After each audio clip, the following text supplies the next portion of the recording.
GameRanks presents 20 of the most anticipated RPGs coming in 2016. We got a lot of games to talk about, so let's get right into it, starting off with number 20. Dragon's Dogma Dark Arisen is an expansion and re-release of Dragon's Dogma containing all the original content, plus new quest lines, a new region, the Bitter Black Isle, and the original DLC content. So you're getting a lot of stuff on top of new upgrades, monsters, weapons, and armor. Yes, Dragon's Dogma Dark Arisen has been a thing before, but now that we're getting this full release on PC, we're still really excited about it because Dragon's Dogma in general is just such a good game. And at number 19, we have Horizon Zero Dawn, the upcoming PlayStation 4 game developed by Guerrilla Games. This is more of an action RPG, but we're excited because it just looks so unique and absolutely gorgeous. The concept of a very primitive character fighting off futuristic robots that are now just natural wildlife is super cool. Horizon Zero Dawn is a completely single-player focused game. It's not going to have any multiplayer, it's just going to be a big open-world action RPG. The combat looks cool, the traps look cool, and it looks like you have to use your head and actually hunt these creatures, so we're all about it.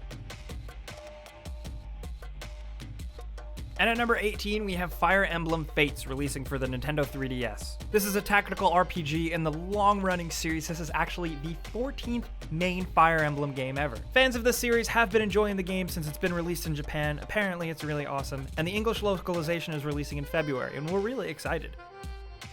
And at number 17, we have Nier Automata. This is a spiritual successor Nier game with more action-focused gameplay. And judging from what Platinum has showed off so far, this game looks really promising. It looks absolutely gorgeous, very unique, and just kind of compelling. I hate to overuse that word, but that's just the only thing I can think of when I see this. The gameplay looks chaotic, the characters look cool. What more do you want?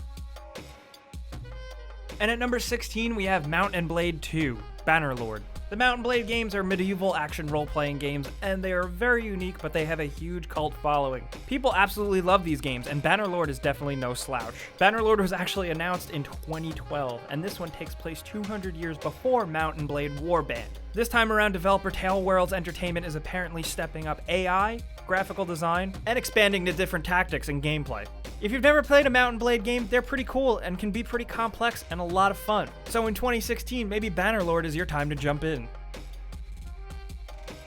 And at number 15, we have Bravely Second releasing for the Nintendo 3DS. It's a JRPG and a sequel to, you guessed it, Bravely Default. This time around, the gameplay remains mostly the same with some slight changes, including Agnes serving as a new party navigation guide, building a different type of village, this time on a moon, and a revamped version of side quests. The game takes place 2 years after Bravely Default and features 4 new main protagonists.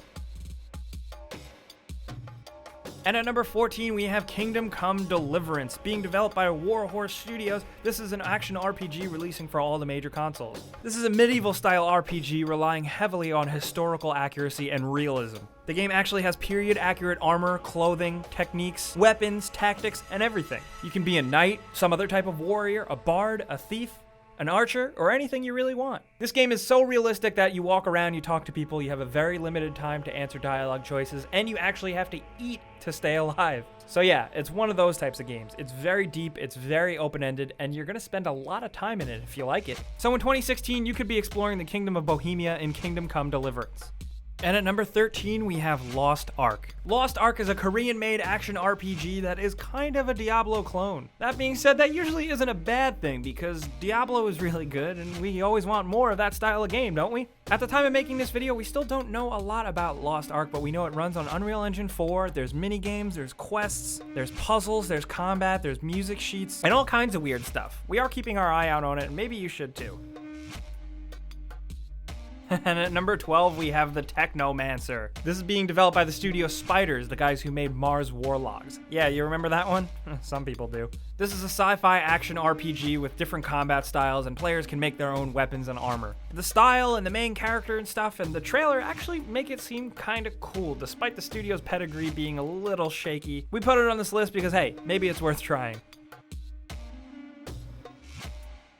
And at number 11, we have Pillars of Eternity, The White March Part 2. The White March Part 2 is Pillars of Eternity's second DLC expansion. In the already awesome Pillars of Eternity, this time around you get a new companion, the level cap goes above 14, and there's a new mode where you can play through and just experience the story, if that's what you're into. That being said, the Pillars of Eternity gameplay and challenge is really good and will hook you in, and we recommend not skipping that. So whether you've been playing Pillars of Eternity since back before it released, or if you're just hopping into it, you have something more to look forward to coming from the game this year in 2016.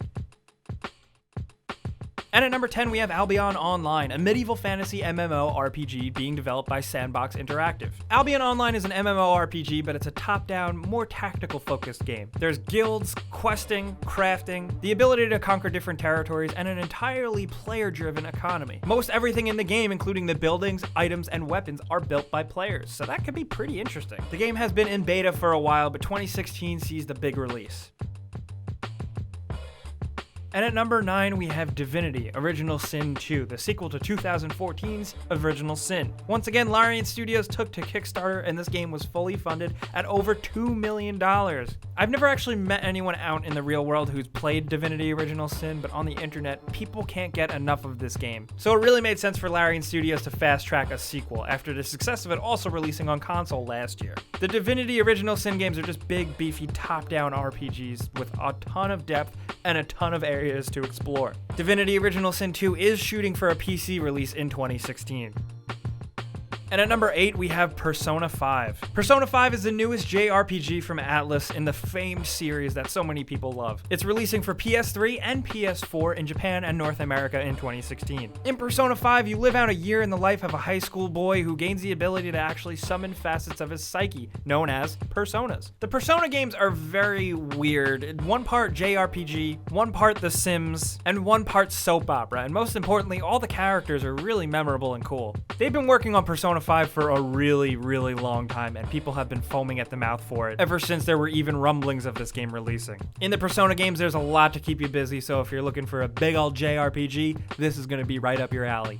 And at number 7, we have Dark Souls 3. From Software has really been firing on all cylinders the past few years with Bloodborne, and now Dark Souls 3 right behind it. The game closely follows the design of Dark Souls 2, this time around with new weapons like short bows, larger great swords, and dual-wielding swords. Like Demon Souls, the magic meter is back this time around, and you already know the game is going to feature a ton of different new and exciting and extremely difficult enemies. Not to mention the fact that this is easily the most gorgeous Souls game ever. Judging from the trailer, the environment, character, and just overall visual design, it just really has been stepped up, and we're really excited to see this game in action.